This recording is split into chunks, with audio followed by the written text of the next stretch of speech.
Hey guys, Jesse here, and welcome back to my Star Wars Rebels Reaction series. Today we're going to be moving on to Season 3, Episode 2. So on the last episode we had the first half of the two-parter premiere.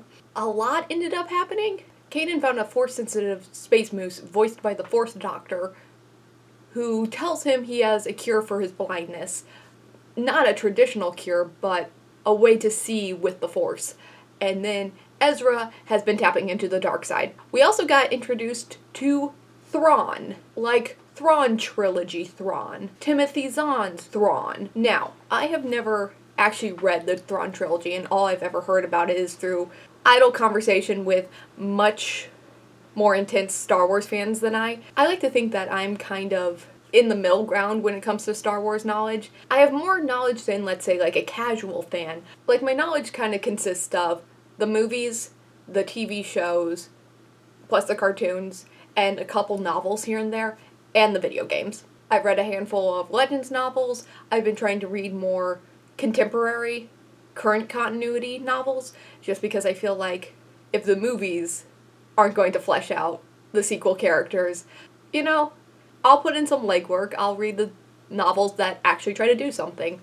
And I found some great enjoyment in, like, the Poe Dameron comics and the Ahsoka novel, though I don't really remember a lot from the Ahsoka novel because I read it a while ago.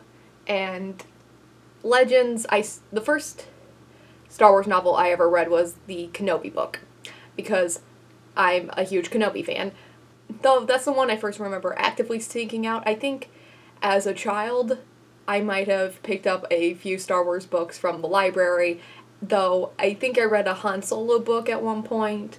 And I think I read Mace Windu's Shatterpoint when I was a kid, though I don't remember a lot of it, other than the Shatterpoint ability was cool. Though I've never gotten around to actually reading the Thrawn trilogy. It's always been on my to-do list, but I am in college and don't have a lot of time on my hands, so it's kind of just been put on the back burner. I know a handful of things about Thrawn, just from having nerdy friend circles who like to rant about the things they're interested in. Also, I know that there's multiple Thrawn trilogies. I know that there was one in Legends. And from what I can tell, this was the first thing to reintroduce Thrawn into current continuity. And then there is a more recent Thrawn trilogy, also written by the same guy who wrote the original Thrawn trilogy. And then there also might be another Thrawn trilogy set in the future. Or the past, I don't know. But I know that he is a beloved character. I also know from all of your comments that you're also very excited for this season because of Thrawn. I think at some point I made a comment that I was hoping for a more competent villain going forward, and all of you kind of made comments of like, oh, just you wait, and, you know, I took the hint. So it seems like everyone's very excited for Thrawn as the big bad of this season, which makes me very excited because I love me an iconic villain. Also, I love the fact that we are pulling from Legends material. I mean, Dave Filoni always has pulled from old Legends material and also just general unused Star Wars anything. So it's like why a bunch of the stuff in the series is based off old concept art that was never used. And I think that's very refreshing compared to, like, the sequels that kind of disregard anything that's not in the movies or the TV shows, but sometimes they disregard that as well. Again, like, I read the Poe Dameron comics, which had a very detailed backstory for Poe Dameron, and was completely ignored in those movies, and they made him an ex-drug smuggler instead, and I'm not bitter about that at all. I'm bitter. The thing I love about this show is how much it seems to love Star Wars in all of its forms, which is why I'm excited to jump into this episode. So let's go ahead and do that. Hurry, we're losing ships. I forgot about the actual mission. Get him out of there. Here's what we're gonna do. Look out! I forgot that there was an actual plan What was that? and goal in this episode. That is probably a dismantler droid. Forgot that Turbis said there might be some guarding the station. When were you gonna share that information? Just now. Well, of course I just did. Hondo never changes. Commander Titus, we have a perimeter breach. Oh my god, Smaller this droids dude. have been activated. There's like 3 Imperials, and like it's the same 3 every single time. It's this dude, Constantine, or Callus, and those are the 3 you get. I'll handle those clankers. Hold on tight. Where are you going? Outside. Oh, I love you, babe.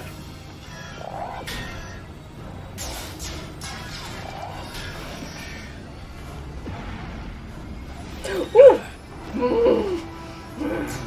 Okay. I love Rex. I also love the fact that D. Bradley Baker makes Rex sound older. It's something I've kind of noticed over the last couple episodes is that he still sounds like Rex and the other clones, but you can tell he's aged even through the voice. The rebel ship has suffered considerable damage. D. Bradley They've lost Baker. power. Mwah. Love him.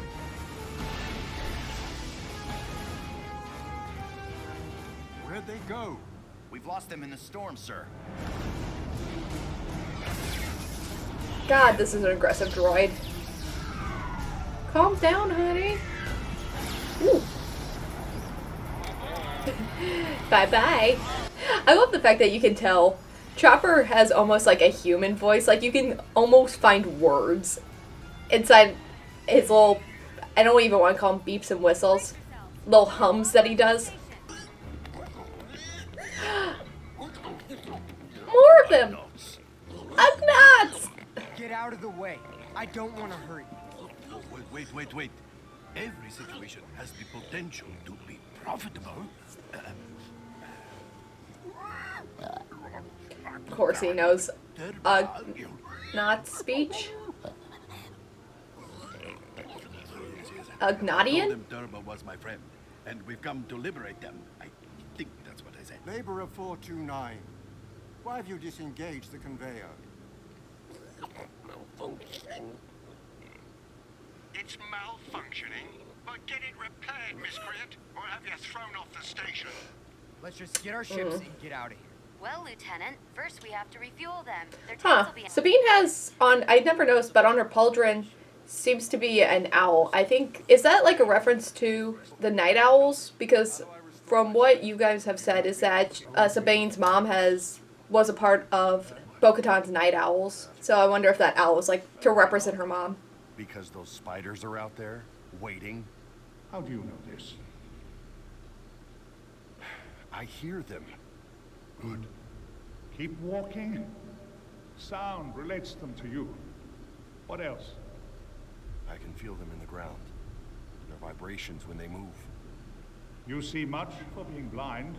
Well, I know what they look like. I saw them when I had my sight. Then picture them in your mind. Are they close? No. Are you certain? Ooh, real close. Real close.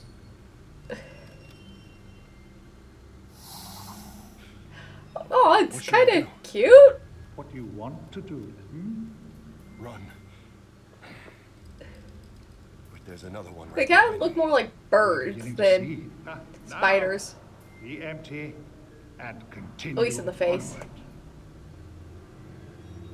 But they don't Why seem aren't too they- aggressive. It is not in their nature. Well, Are they just that's been afraid? my experience. Look within. I see Fear? fear. In the spiders. Ezra, Ah, your thoughts dwell on your apprentice. he's in danger. He can sense that? No! Ooh. Don't get aggro on them. They'll get aggro on you. No, it's not Ezra. Or the spiders. It's me. Your sight returns. I distanced myself from everyone. From the Force, too. Your connection to the Force allows you to see in ways others cannot. If you can see yourself, you will never be truly blind. Kanan Jarrus, Jedi Knight. So is Bendu even trying to teach him how to see, or is he trying to help him with his inner turmoil more than anything else? And what of this? Oh. Keep it. As a gift. I don't know if that's a good idea. I don't know. You might need it later. Maybe not. But also, I don't know if I trust Bendu completely. Last one, then Ooh, he's back.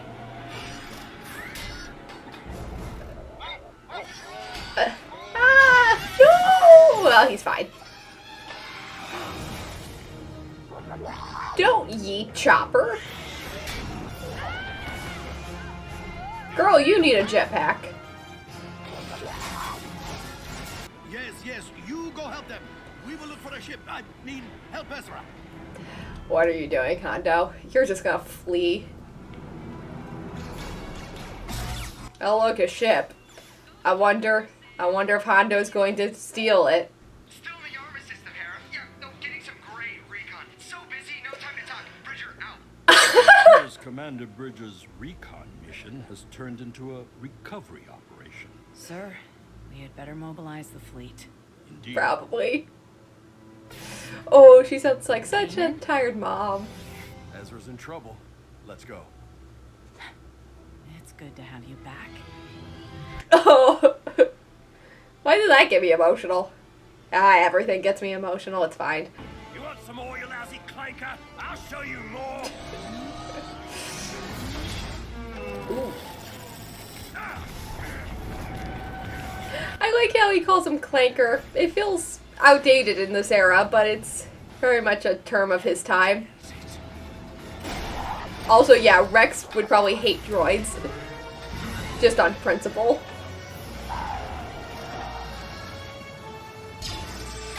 Hell yeah. Gotta love that badass old man. Oh! Fist fight that droid! Oh, just pushing him off the edge. Partner, I will stay here and guard the shuttle in case we need a quick escape. He's definitely stealing it. He's... But no, I will be there soon to reinforce you. Oh no. That feels bad.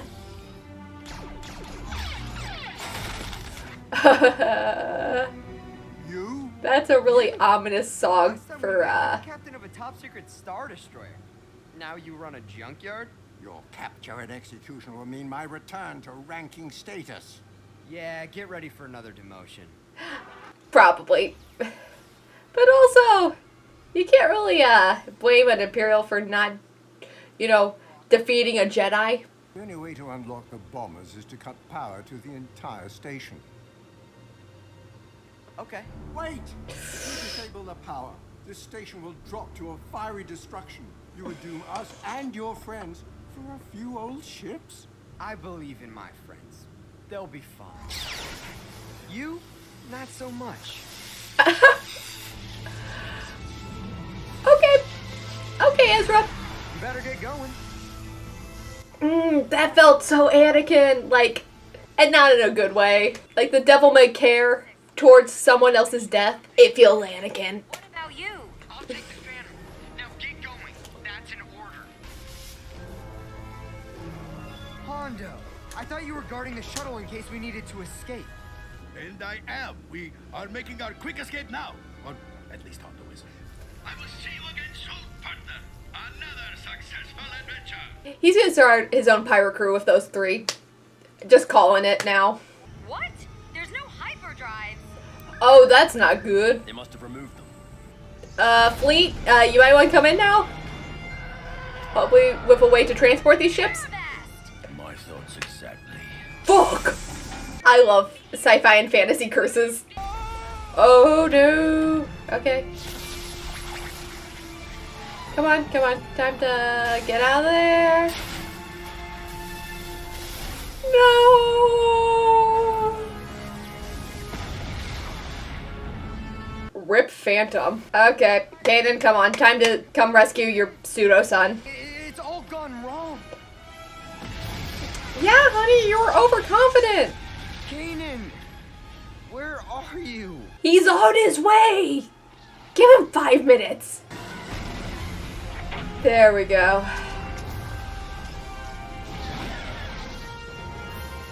Ghost to bombers, get your ships on the carrier. We'll cover you. Copy, Ghost. We are glad to see you. Hi, Gallus. So hard to gain so little. Contact Grand Admiral Thrawn immediately. Ooh, no, don't do that. Ghost, any sign of the Phantom? Spectre 6 should be up here by now. That beard's sexy. No? The station. We better hurry. Kanan's look has improved so much in between seasons. Like, the beard, the hair, he went full Jedi aesthetic. I'm enjoying it. And now Ezra's about to die. I'll try to get as close as I can. Get him! I'm here. Oh! There he is! I'll get him.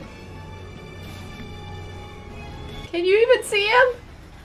I mean, if he could see the spiders, I guess he could see his own apprentice. Get your boy. Your dumb boy. Ezra, I'm right here. Kanan! I can't reach you! It's too far! It's okay. I've got you. Go ahead. Let go. It's a leap of faith. Oh, that's so cool. Why? Of course I'm getting fucking emotional about that.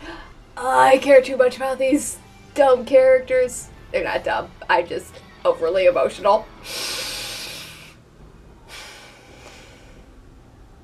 We have the Admiral. Put him through. Update me on your progress, Governor. The situation is proceeding much as you anticipated. Ooh. The rebel fleet, composed of 3 I don't like star that. cruisers, have come to the rescue. That is not the rebel fleet. Break off your attack and allow them to escape with their meager reward. I don't understand. I know you don't. But rest assured, Thrawn has a much larger objective in mind than the capture of a single rebel cell.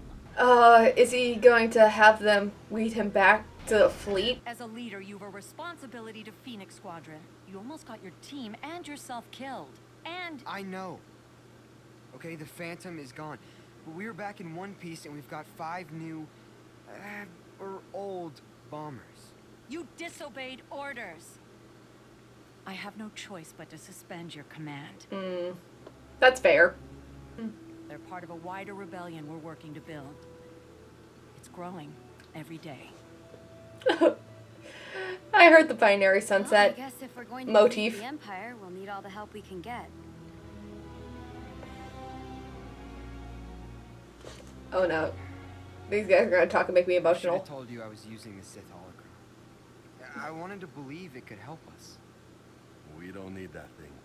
We'll find another way. Oh, one more thing. I wanted to thank you for coming back. I'll always come back. I know. Oh. Aw. He'll come back until he can't. And by can't, I mean he's dead. So that was Season 3, Episode 2 of Star Wars Rebels, Steps into Shadows Part 2. This was a really good two-parter introduction to Season 3. I think it really helps set up where everyone is emotionally and physically, and helps really introduce Thrawn as a ominous threat that kind of looms in the background. We haven't really seen anything Thrawn can do yet, because Thrawn seems like a long con kind of man, like a chess player almost. He's not so worried about the early game or how many pawns the opponent takes, as long as he captures the king. That's all he cares about. And he has that kind of mentality that I can see from this episode of, yeah, let them have their victory. Let them feel like they've won this. This means nothing to us. Because what? They lost a couple ships? They were going to be destroyed anyways. And a couple bombers, 5 of them? They have an entire armada at their disposal. This means nothing to them. So trying to get these back, small potatoes. He is the first Imperial that seems concerned with the bigger picture. He also seems to be the only Imperial that understands that a wider rebellion is about to happen, which I'm very excited for, because this show has really kind of been hinting at the creation of the Rebel Alliance for a while. So kind of going from rebel cells to a connected rebellion, which I'm excited to see. I'm not entirely sure the rebellion was really formed. I know that Mon Mothma and Bail Organa were a part of it. But if there was, it seems like that is going to be answered in the show because it feels like we're leading up to that moment. Because there's a distinct difference between Rebel Cell and Rebel Alliance. One has distinctly more power and more connectivity and a wider spread and more reach and influence. And while the Rebel Cells have been kind of coasting under the cover, you can only do that. You can only do that for so long before you need more. Especially when you're trying to defeat a galactic empire. Like, trying to overthrow a country's government is hard enough, but, like, trying to defeat a empire that controls an entire galaxy is a lot more difficult. At least I assume. You know, I've never, participated in overthrowing a galactic empire, so I don't know if it's difficult. I just kind of assume. It was also funny to see every single major Imperial we've had in the show, besides, obviously, Tarkin. But he's off doing more important stuff. But yeah, we got Blondie, who I can never remember the name of. We got Constantine. We got Callus. We got Price. We got Thrawn. Like, every major Imperial, apparently, no matter how big the galaxy gets, they're always in the vicinity of the Ghost Crew. Also, I don't want to say hate myself for being excited about Callus, but I find it interesting how excited I get to see Callus. He hasn't really done much, but every single time he's just kind of standing in the background with his mutton chops. I'm like, hey, Callus. And that's happened ever since that one episode with him and Zeb on the Ice Moon. I keep assuming that, like, he'll have a change of heart since that episode, but, like, he's still just kind of chilling there, but he is currently my favorite Imperial because he's not as bad as he could have been. Congratulations. Gold star. You're not a complete awful human being like most of the Imperials. It's funny because I feel like in early season 1 I was very upset about Callus and his stupid sideburns, and now he's become like a character that I get excited about seeing, like, hey, you're here! Yeah, we haven't seen a lot of him. I hope we get to see more of him soon, because I think he is an enjoyable character, even if he doesn't end up, like, rebelling or anything against the Empire. He is a good inside man to see the inner workings of what's going on in the Empire. And I have a feeling that as soon as we start seeing Thrawn more, like, actively planning and actively being a villain in the show, then we'll kind of see Callus reemerge as, even if it's just someone who is there to question Thrawn's motives or plans, or as, like, a right-hand man kind of character. I think that's when we'll see more of him. It's weird to think that I miss Callus. It's funny, because the plot of these 2 episodes haven't been, like, there's not been a lot going on plot-wise, but it feels like a lot of stuff happened, like, emotionally. Like, for the most part in this episode, they stole a couple bombers, the plan went wrong, Hondo fled with a bunch of Ugnaughts, and also, I really hope the next time Hondo shows up, he shows up with, like, a bunch of pirate Ugnaughts. Like, he starts a new crew of all these, like, freed slave Ugnaughts, or indentured servants, or whatever the Ugnaughts were. And they're just all like, yeah, we're part of his pirate crew now. Better than working on dismantling ships in a Empire junkyard. But yeah, besides for that, I feel like a lot of the stuff was in the smaller moments. I don't think Ezra is necessarily more susceptible to the dark side than any other Jedi. I think he was just in a very rough place. And he is still a very young Jedi. Like, most Padawans are Padawans for many, many, many years. Like, let's say, like, Obi-Wan Kenobi was a Padawan for, I don't know, I think in Old Legends he becomes a Padawan when he's 13 or 16, in between there, and then he's a Padawan until he's in his 20s, if you count, like, Ewan McGregor's actual age in A Phantom Menace.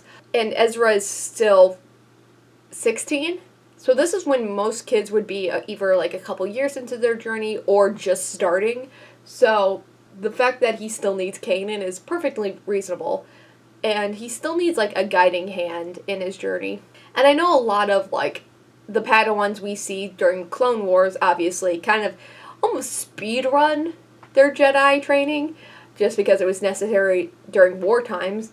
Padawans started becoming Padawans earlier and going on missions earlier and then becoming Jedi quicker. But that's obviously, not the best thing. It doesn't turn out well for basically anyone. Anakin, the two we really see is Anakin and Ahsoka, and Anakin, pulls an Anakin and kills a bunch of children, and Ahsoka leaves the Jedi. So it's not the best thing that we've seen for someone to kind of try to hurry through their training.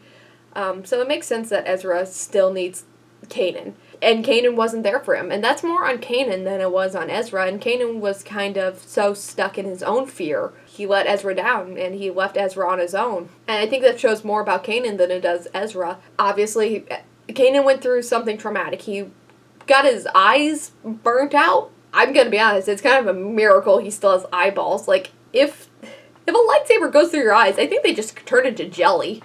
I feel like that's what would happen, but he still has them, so good for him. Obviously, he needed time to process, because it's reasonable and it's human, and he needed time to kind of process a traumatic thing that happened to him. And that would be perfectly fine. But they're also at war, and they're sending a 16-year-old in command to steal a bunch of bombers. Well, not steal. Recon, but he ended up stealing a bunch of bombers. But they're putting a 16-year-old in command, and you don't really have time to grieve or process anything during war. But the Space Moose really helped him. What is Bendu? Bendu was his name. Bendu has really kind of helped him on that path. I don't know what Bendu's motivations are, because I don't know why I don't trust him. I'm not saying he's evil. I don't think he's evil. I just think he is very self-centered, because it feels like the reason he's helping Kanan is not out of, like, an altruistic motive. I feel like it's more to do with the fact that Kanan is unbalanced, and the unbalance annoys him. It wakes him from his rest, or what have you. I think he's just generally just like, okay, this dude, he's annoying because he's got all of his feelings mixed up. I'll help him because I want to go back to taking a nap. Or maybe it almost feels like curiosity on Bendu's point. But I don't know if it is out of the goodness of his weird moosey heart. And maybe I'm just like untrusting or whatever. But I want to know Bendu's motivations for all of this. Bendu is an interesting creature that I just feel like that we haven't explored enough there. And I feel like that's obviously coming in the rest of the season, where we kind of figure out what Bendu is, why Bendu is, what are his motivations. I don't ever think we're going to figure out, like, exactly what he is, and, like, yes, I'm this species, and we used to do this, and this is why we have this connection to the Force. I feel like he is just a mysterious creature that is. He just exists. But there's gotta be some motivation there, besides altruism. But it is good to know that Ezra sees wrong in what he was doing in having the holocron, and he seems generally regretful for his decisions. We'll see if that's like actual general regret, or temptation to the dark side will kind of continue on with the season even if he is separated from the Sith holocron. But it does feel like he wasn't doing the Sith holocron out of general malice, and it feels almost like as soon as Kanan showed up, that temptation decreased. But that moment between the two of them when Ezra's holding on to the falling building and Kanan's just kind of hovering there inside the ghost, and the lighting in that scene, and Kanan's basically in silhouette with the light from the door just being completely white, and Ezra having to take a leap of faith. Like, even though Kanan's blind, he has to believe that his master will catch him, and he has to believe in Kanan, and he does. And that shot where he just starts to float, because obviously he's just free falling now. And even though Kanan can't see him with his actual eyes, he's still able to see him in the Force and feel him in the Force and actually grab onto him. And it was beautifully done and made me emotional, because the show makes me emotional and Star Wars makes me emotional. I don't know. I feel like the questions going forward that this episode really posed is, what's Bendu going to do with the Sith holocron?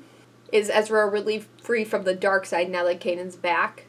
And what are Thrawn's plans? And what is he up to?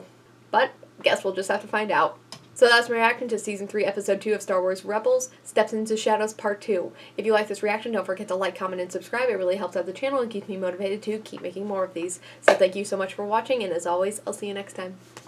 Bye.